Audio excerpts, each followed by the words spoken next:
বাইকের চেইনের মধ্যে কটকট কটকট করে একটা শব্দ হয়, কখনো ঘটঘট ঘটঘট করে একটা শব্দ হয়। আর বাইকের গতি যখন বাড়ে তখন শব্দটার গতিও বেড়ে যায়, ঘটঘট ঘটঘট ঘটঘট ঘটঘট এরকম শব্দ হয়, তখন অনেকটা বিরক্ত লাগে। তো এই কটকটানি ঘটঘটানি শব্দটা আপনারা ইচ্ছা করলে বন্ধ করতে পারবেন নিজে নিজে। তো চলুন আমি আপনাদেরকে 3টি ধাপে পরামর্শ দেবো যে কীভাবে বন্ধ করবেন। তার আগে আপনাদেরকে বলি যে এই শব্দটা কেন হয়।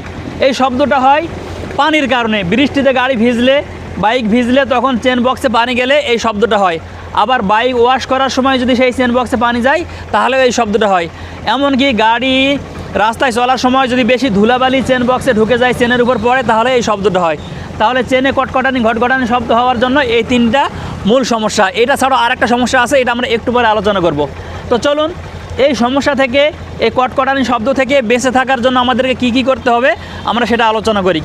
3টা কাজ করতে হবে আপনাকে। 1 নম্বর কাজ হলো কি, আপনাকে একটু কেরোসিন নিতে হবে অথবা ডিজেল নিতে হবে, নিয়ে একটি ব্রাশের মাধ্যমে ওই চেনটাকে ভালোভাবে পরিষ্কার করতে হবে। দেখেন আমরা কি করি, চেনের উপর মোবিল দেই, আবার মোবিল দেই, আবার মোবিল দেই, এই কারণে চেনে শব্দ হয়।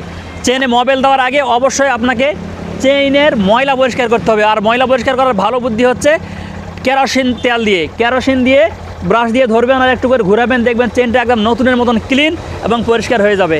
এটা হলো 1 নম্বর কাজ।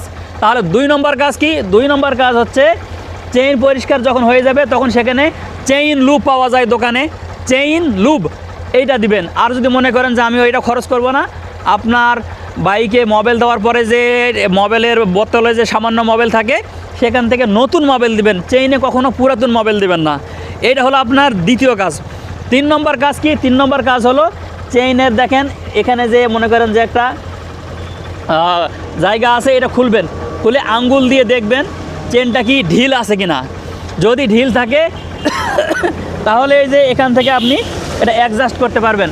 আর কোনো কারণে যদি নিজে নিজে না পারেন তাহলে এটার জন্য আপনি স্থানীয় যে মেকারের কাছে গেলে তার একটু টাইট দিয়ে দিবে।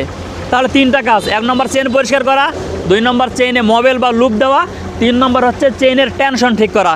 এই 3টা কাজ করলে আমি 100% গ্যারান্টি দিচ্ছি আপনার চেইনের মধ্যে কটকট, এই যে একটা শব্দ হচ্ছে কটকট ঘটঘট, এই শব্দটা কি আর হবে না। এখন অনেকে বলতে পারেন যে এগুলো করার পরেও আমার শব্দ হচ্ছে, তাহলে আপনাকে 4 নম্বর যে কাজটা করতে হবে। আর 4 নম্বর সমস্যা বলছিলাম যে আরেকটা সমস্যার কারণে হয়, সেই সমস্যাটা হলো চেইনের সামনের দিকে এবং পিছনের দিকে স্পকেট আছে, চলতে চলতে চলতে চলতে এগুলো ক্ষয়ে যায়। তখন আপনাকে এই 2টা স্পকেট পাল্টাতে হবে। যদি এই 2টা স্পকেট পাল্টান, আবারও 100% আপনার চেইনের কী হয়ে যাবে, শব্দ দূর হয়ে যাবে। তো আমার ধারণা যে প্রথম 3টাতেই আপনার গাড়ির চেইনের শব্দ দূর হয়ে যাবে। প্রথম 3টা আগে করেন, করার পরেও যদি চেইনের শব্দ বন্ধ না হয় কমেন্টে জানাবেন, তাহলে আমি ইনশাল্লাহ আরও এই বিষয়ে আলোচনা করার চেষ্টা করবো ইনশাল্লাহ। এরকম বাইক বিষয়ে ভালো ভালো ভিডিও পেতে চাইলে আমার পেজটিকে ফলো করে রাখবেন, ইউটিউব চ্যানেলটিকে সাবস্ক্রাইব করে রাখবেন, শেয়ার করে রাখবেন এবং কমেন্টে আপনাদের মতামত জানাবেন। ধন্যবাদ। আসসালামু আলাইকুম।